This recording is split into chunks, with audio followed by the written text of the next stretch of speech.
Hi, this is Nick from Prog and Power Unite, and I'm here with Nicolas Chapel of Demians.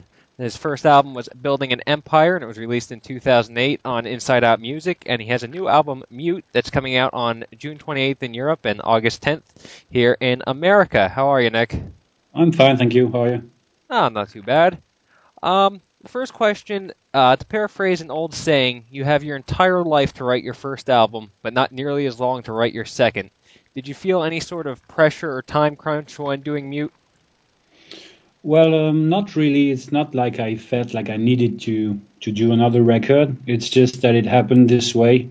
I needed time to I needed to spend some time alone after all the promotion of the first record, and I just can't sit down for more than 2 minutes and write songs. So it just happened really quickly. Oh, that's good. So you didn't feel at all like pressure to do a follow up. You just kind of did it at your own pace. No, yeah, I don't think it's about pressure or anything because I could tell you before I start working on the record, I could tell you it's going to be quieter or heavier or anything, but it's not happening this way. I just sit down, take the guitar or just play the piano, and whatever happens, happens. I don't really decide anything. The music just happens. So the pressure, it would not be a smart thing to do to think about this kind of things. Okay. I'd say the first album, Building an Empire, was certainly ambitious in a lot of ways. I mean, you're a multi instrumentalist. You played and did everything on the album, and it was a very well received album. So, can we expect something similar with Mute, or do you think you really paved out something new with this one? Well, the two records are made with the same kind of honesty. It's made with the same kind of purity. I mean, for the emotions, but they've been made a completely different way. The first one, I didn't have a label, didn't have fans, didn't have anybody expecting anything. So, and I also recorded it mostly in my bedroom with the only guitar that I had, using samples for the piano and stuff like that. This one, I knew exactly what I wanted. I knew exactly how I wanted it to sound. Um, I only recorded with real instruments. The drums were made especially for this record. This kind of things, which makes the sound a lot different, and the energy is also a lot different. For the first one, I had to demo everything over and over again and try to get the best stuff to record it, just to make it sound decent. For this one, I could record right away. I could choose the right instruments. It's just been made. It's just been quicker. It's just been more spontaneous. So I think the music really sounds this way a lot more direct, I think. All right. Well, your comments there actually lead me in perfectly to my next question here. The first one, you were talking about how it was recorded in your bedroom. You had one guitar, but all that aside, it sounds incredibly polished. It sounds like a very good record. It's a surprise that it's a debut record because a lot of debut records tend to be very raw. And you had said in the press release that this new album, Mute, actually sounds very raw. Well, the thing is, for the first one, I think it sounds good, but the difference with this new record with Mute is that the first one sounded good. This one sounds exactly how I wanted it to sound. It makes a huge difference for me because sounding good can be, in a way, can be easy, but finding your own sound and finding your own way to play your ideas is a completely different story. So I spent most of my time trying to get my own sound, trying to find the right way of conveying my feelings the way I heard them in my head, which is completely different. But this one is raw because I didn't try to hide anything behind the production, behind. I mean, the effects on the vocals are made just by holding the microphone a different way. The microphones in front of the guitar amplifiers are just put this way and they sound this way on the record. I didn't change anything. To me, it just sounds the same way on the record that it sounded in the room when I recorded it. So I think this is raw, in my opinion. Yeah, that's a very good explanation, and it leads in once again to my next question. That's a very ambitious step to take to try and remove a lot of what would be considered studio wizardry, which is a completely fine way of trying to make things sound as best you can. But you remove that, and it's often tougher to make things sound good. And also, you said that most of the parts on the new CD were done in just one or two takes. Was that something intentional that you just said you want to try and only keep it as raw as possible, or were you just happy enough with those takes that you think it sounded fine to go on like that?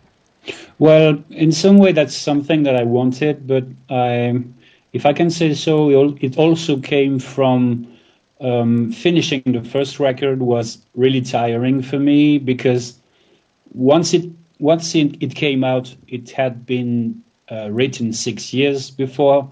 I was already very very far away from it. I didn't connect to it anymore, and I spent for the first record. I spent a lot of time, recording the vocals over and over again, and you start losing the idea that created the song. And this is what I wanted to avoid on this new record. On this new record, it's all about the right take. It's all about taking risks. It's all about not trying to hide behind possibilities. I just sing it that way. That there are even a couple of songs that I didn't even write before recording them. There is a song called Black Over Gold. I recorded the piano and the vocals at the same time when I was writing it, and now I'm gonna have to learn how to play it again. This is what I wanted. This is seriously what I wanted. Yeah, that's a very interesting because on one hand, doing something 100 times and nailing it perfectly how you were thinking is one way of expressing a thought, but at the same time, just going out there your first time and keeping it as you did it that first time is also just a very expressive way to do things. Yeah, but there was a lot of thought in the new record before recording. For example, the vocals. I really tried a lot of things before just spitting the vocal line in the microphone.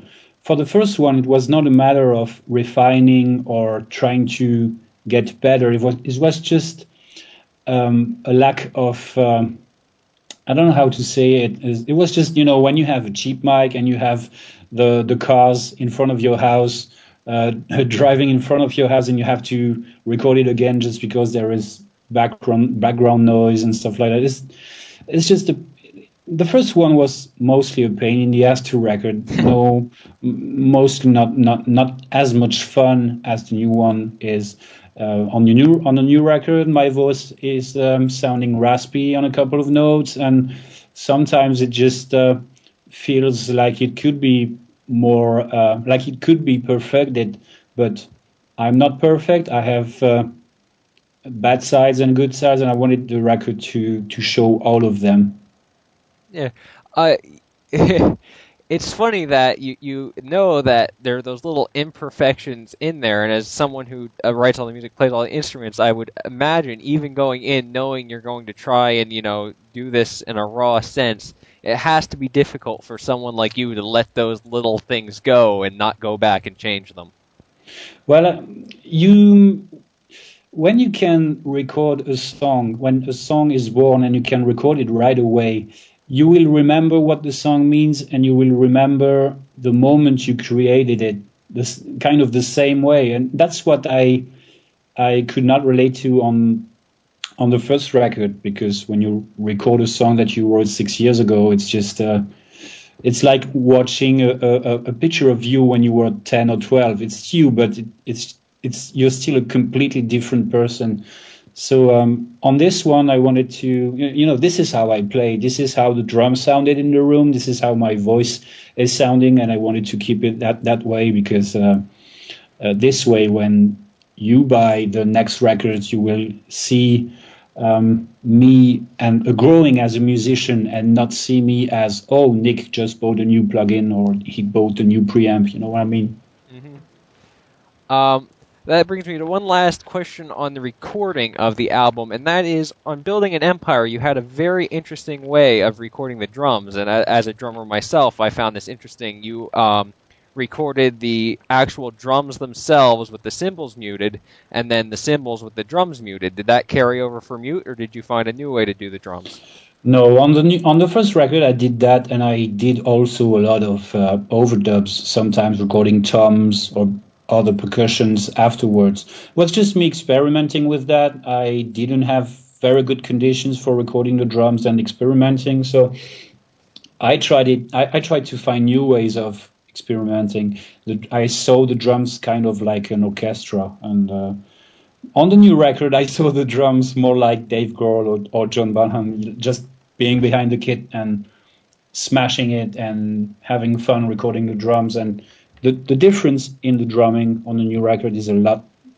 It's a lot different, more powerful, and I used only two toms and two cymbals, and just trying to get the best out of that instead of multiplying the layers and having 10 cymbals and stuff like that. So I think the drums makes the biggest difference on the new record. Well, yeah, what you were saying about the 2002 cymbals, I think, really just goes back to the whole raw sound, as you had said before. But sometimes, yes, I agree, but sometimes I think my playing is more detailed and refined and subtle just by you have two cymbals, you have to make them sound the best way you can, and you have to try new ways of making them sound this way. So I just wanted to I don't know, I just raw in the approach and in the playing, but it's also more subtle. It's just that I played everything in a couple of takes and that's it, not trying to overthink it. Now, you can correct me if you disagree with this, but I would think for someone who plays as many instruments as you do, the drums probably offer one of the more unique challenges because it's not like all the other instruments that follow notes. It's a different animal. Would you agree with that? I could agree with that. It's just that I think if you think this way, you can apply it to any other instrument. For example, Swing of the Airways, the first song that is on MySpace, it's the opening track of the record. I've heard many people telling me how the synths are sounding good and how the strings are sounding good, but there are no such thing. It's all made with guitar, so you can always use a guitar to create another sound that what it's made for. So I think I agree with you, but it can be said of any other instrument as long as you try. Okay. One of the tracks from Building an Empire was written by you on a plane from America back to France, and I actually had the pleasure of meeting you when you were here in America. Do any of the songs on Mute have an interesting story like that, or a specific event behind them? Well, I would say all of the tracks have a backstory.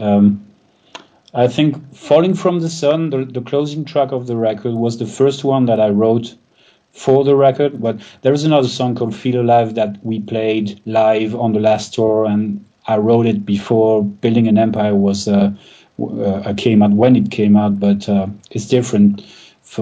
When I started writing for the record, Falling from the Sun was the first song I wrote the day I entered the house where I recorded everything.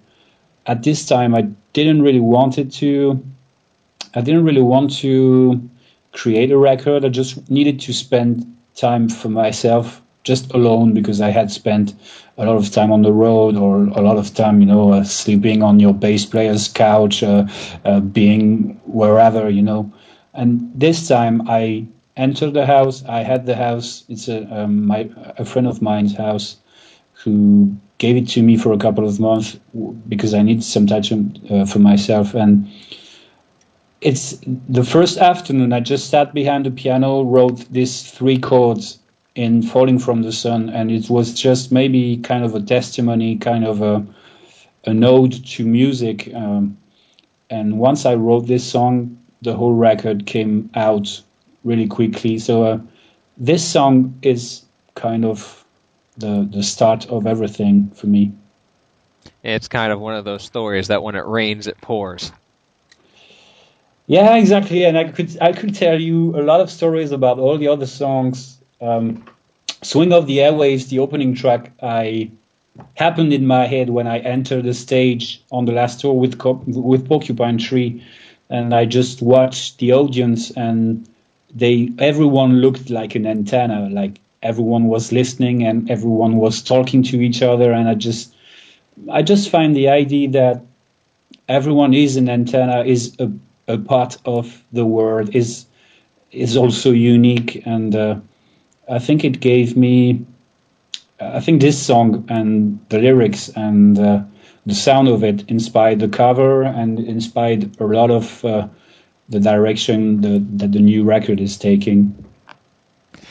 You mentioned touring with Porcupine Tree, and you've had a few tours now. And for a band with one album, I think it's fair to say you've gotten some very good, lucky gigs here over the past few years. You mind telling us about some of the bands you've been able to play with and some of the experiences on the road?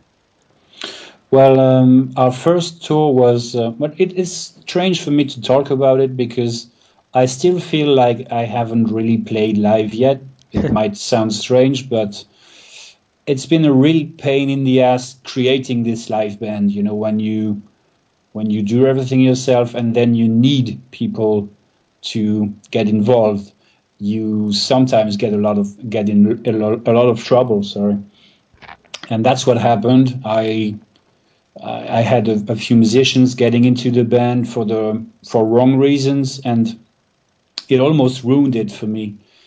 And once I found the right guys in the summer of 2008, my current bandmates, we went on tour with Anathema for a month, and it's probably one of my.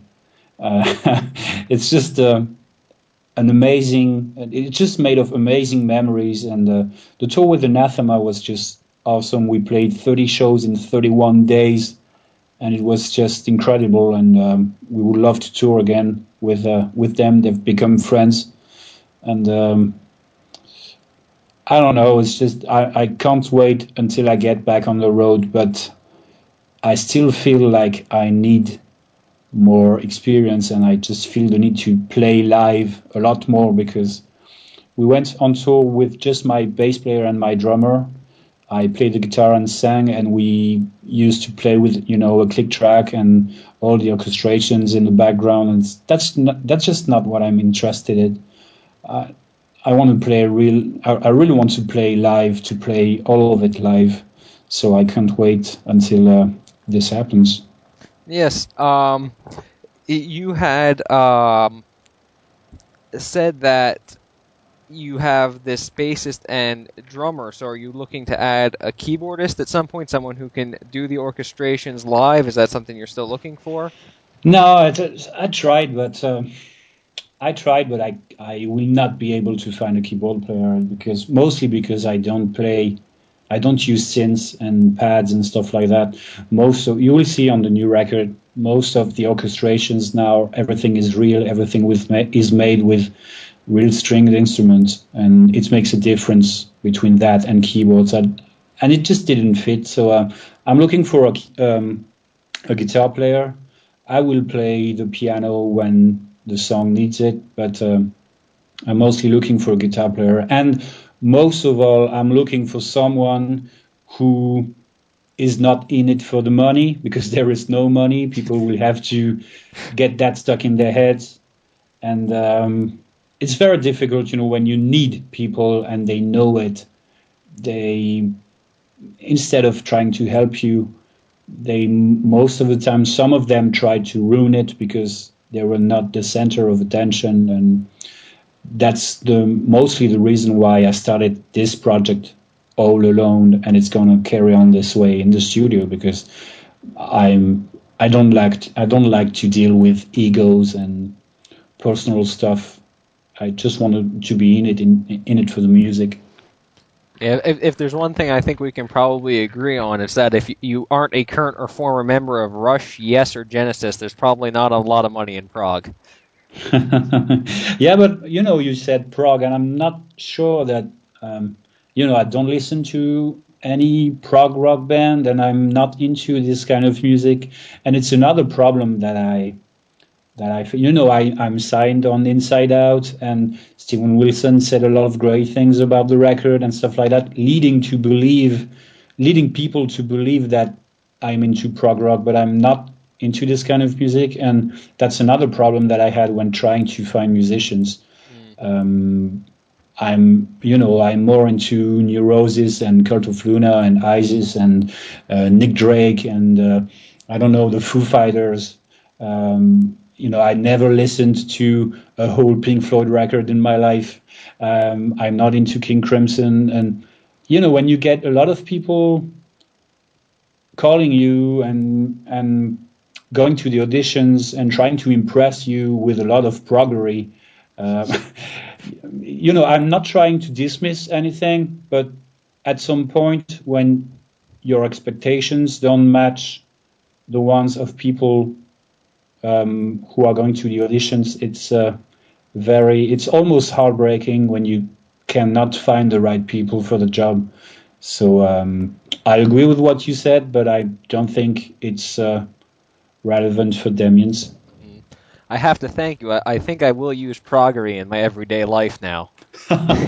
Um, it's interesting what you said. Stephen Wilson at one point like denied as much as he could that Porcupine Tree were prog, and he sort of embraced a little bit more in more recent years. And I hope you see that it's not necessarily people trying to pigeonhole Demians. It's more of a term of endearment. It's one group of fans, even if they're not where you come from, just trying to reach out and wanting to take you as theirs because they like what you do. I know that's not true for everyone, but there are those Yeah, people.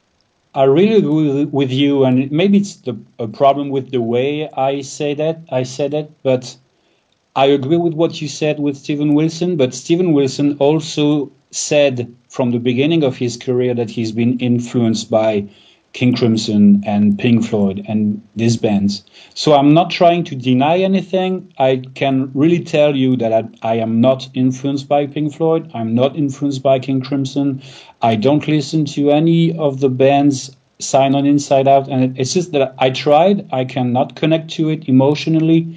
So I'm not trying to dismiss anyone. I'm not trying to, it's not like people have pigeonholed me and I'm trying to get away from it. It's just that I will let the music do the talking. It's just I'm not interested in letting people think that I'm influenced by bands. When I get asked a lot of questions about prog bands, and I listen to 1,000 other bands. And when you spend most of the interviews saying that you don't like this or that band, you can come across as arrogant, or you know what I mean. Yeah, I understand. Well, So, um, uh, so I'm more interested in talking about the bands and the music that I listen to instead of this kind of things. So it's just you know what I mean, yeah. probably. Well, then I'll ask you this question: what albums, and bands have you been listening to recently that may have influenced you or in some way directed you towards what you did with Mute? Well, honestly, it's another question that is hard for me to answer because I'm more influenced by things that are happening in my life, heavens and meeting people and thinking about something. I'm more influenced by that than I'm influenced by bands or listening to other people's music. It might sound strange, but it's the way I see it. So I can really tell you the bands that probably influenced me in some way, both musically and on a personal level. I could talk about Neurosis for hours. I could talk about um, I don't know. I don't really see the link between the music that I write and the music that I listen to. So Hmm. it's sometimes really strange for me to. I remember when the first record came out, I could read 1,000 times a day that you could feel the influence of Pink Floyd, but I already told you what I think of that. I also read a lot of stuff like it seems like it's influenced by Ocean Size, and I remember writing the songs maybe 4 or 5 years before hearing my first Oceanside song. So it's always weird for me to make the parallel between the music I listen to and the music I write. And that's very interesting for me because, like you said, you haven't been influenced by some of those bands, but a band like Neurosis, I've personally never heard a song from, and Yeah. yet you write music that I love and that I can relate to a band like Pink Floyd at times, but at the same time, you've never really been into them, so it Yeah. has a very interesting kind of way that happens. Yeah, but you know what is interesting is that probably when if we think about Steven Wilson, he's listening to a lot of alternative music, independent music, a lot of drones and death metal and this kind of thing. And so we have a, a basis of bands that we both listen to. So maybe you can feel that in both our musics, but it doesn't mean that we are influenced by the same bands and all the bands we listen to are the same. And I think it's the same when you just focus on what you want to say in a song, and if you don't focus on the way you're going to say it. I don't think about anything else than what I'm trying to convey in the song. I'm not trying to emulate any other band, or I'm not thinking about it this way. Um, Aside from the bands you've already toured with, who would you like to? Who would be your dream band to be able to go out and tour with?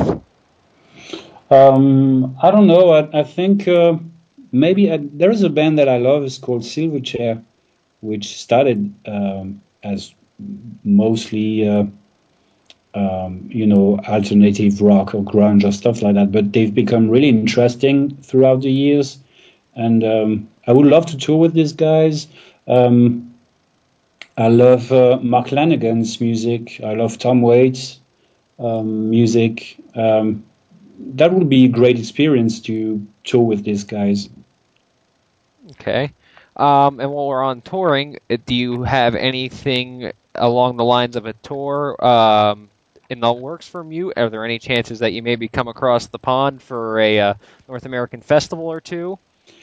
Well, that's in my goals in the next few months and in the next few years. But the problem that I have now is the same problem that I had before writing the new record.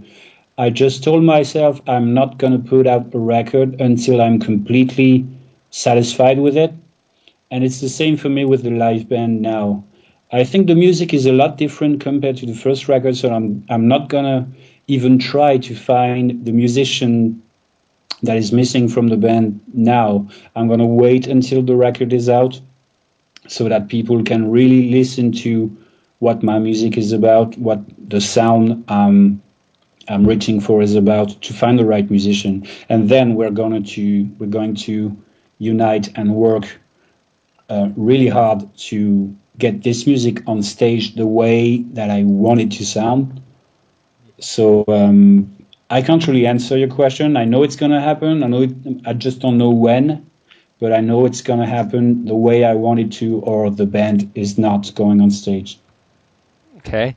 Um, just a random question here. Would you say you prefer making the music or going out and being able to play it in a live setting?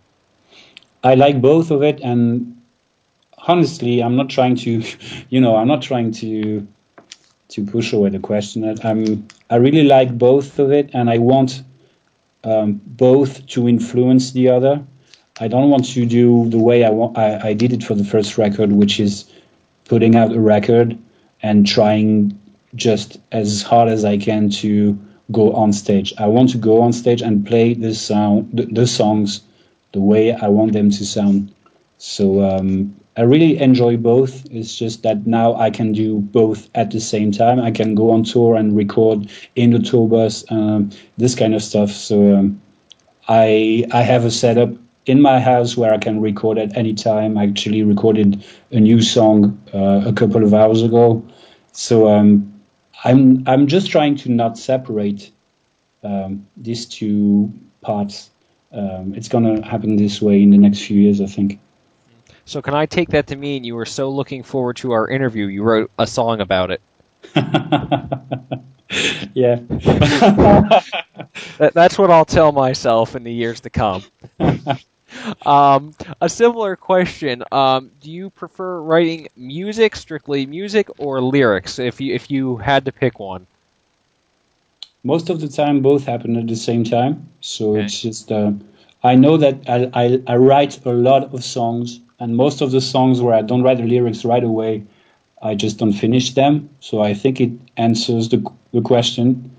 But honestly, my thing is not playing the guitar or playing the drums or producing or designing a cover. My thing is to do everything at once. I enjoy creating. I enjoy starting a project and finishing it. And my thing is the creative process from beginning to end. So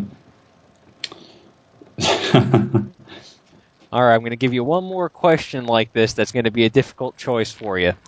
Now, you play all the instruments, and I'm going to include the vocals as an instrument here. If you had to stick to one instrument for the rest of your life, what would it be? um, it's not like I'm choosing, but it's more like the guitar is sticking to me. It's just that I can't spend more than a day without playing the guitar.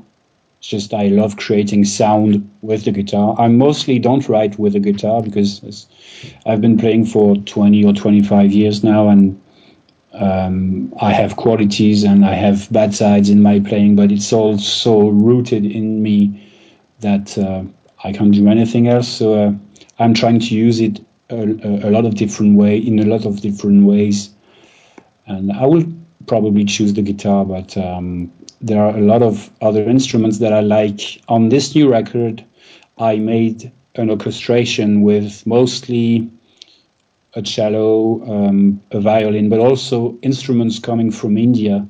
And I'm only starting to discover these instruments like a dilruba, a sitar, and a couple of instruments like that. And I'm really enjoying at the moment playing and creating with these instruments, mostly because I don't know them. It's like when I play the piano, it's like I'm playing the piano like an 8-year-old boy. I don't know anything about it, so it sounds fresh every time I sit behind the piano. So I could not choose one. I would probably choose the guitar, but I enjoy creating with other instruments compared to the guitar. Okay. Now with two albums under your belt now, you are the composer on everything. You've played all the instruments, you've produced the albums, and that of course gives you complete control over the final product. And you've said that you like the fact that other people's egos don't really get into it. Now, despite that, have you ever kind of hoped during writing just to get that little bit of outside opinion on what you're doing, or are you completely happy just going at it and 100% all by yourself? I think opinions, it's like when people ask me about, for example, having a producer involved, it's just that a producer to me is like having somebody coming to my home and tell me how to make love to my wife. You know what I mean? It's not that it's not that I think that I'm better than anybody. It's just that these songs are in my head. I'm trying to put them on a CD without any interferences. So on this new record, I have two guests. One of my friends called Le Polaire is an electronic artist, and I knew what I wanted the sound to sound like. I knew how to guide him, and so he's been able to express himself. But it was really I knew where I wanted him to go. I have my live drummer playing drums. We are making a drum duet on two tracks, including "Swing of the Airways," which is on the MySpace right now. And it's the same. I knew exactly how I wanted the song to sound like, and so I'm already trying to get people involved, but mostly because they are friends, mostly because I can talk to them, mostly because we can share stuff, not because I think they are better than I am or because they are great musicians. You know what I mean? There's So, someone who you can truly work with and get exactly what you want in the end. yes, and if I wanted to have my drummer involved in a record, I mean, he is the drummer of the record. I'm gonna let him do whatever he wants because if I'm doing it myself, it's because I don't want to go through the bullshit of explaining things because you lose a lot of things in the way. When I get behind the drum kit, when I record, I let things happening. You know, I'm not wasting any time in explaining things. So if I can create that kind of relationship during a recording, it's gonna happen. If I need people because I can't play an instrument, then it's not gonna happen. Okay. I have one last question for you here. The new Demians album, Mute, it comes out in Europe on June 28th and here in America on August 10th. So the actual question is, why do you hate America? I actually don't. I even thought the record would come out in September in both countries, but it's the best. The record company is doing a lot of work on the record to make it available to people at the best time for it. So I think it's best for everyone this way. And to be serious for for a minute, I really enjoy when I go visiting friends in the US, and I really can't wait until the band can go there and play live.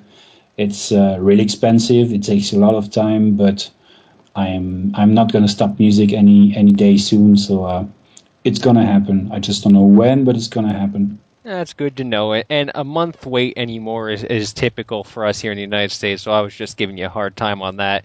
And I said that was my final question, but I'll give you one more since you kind of led into it here. SPV and Inside Out had a little bit of financial trouble, and they switched over now to Century Media. And it sounds like you're settled in at the new home over there and doing all right with them.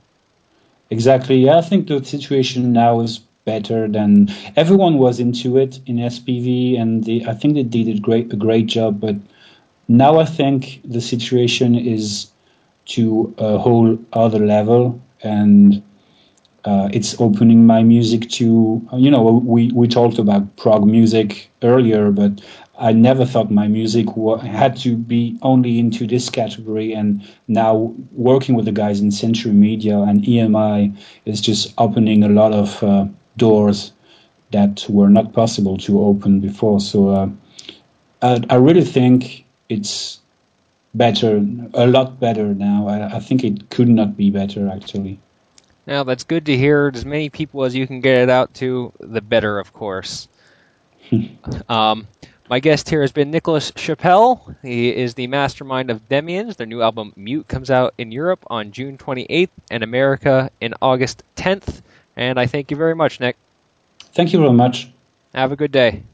You too. Thanks.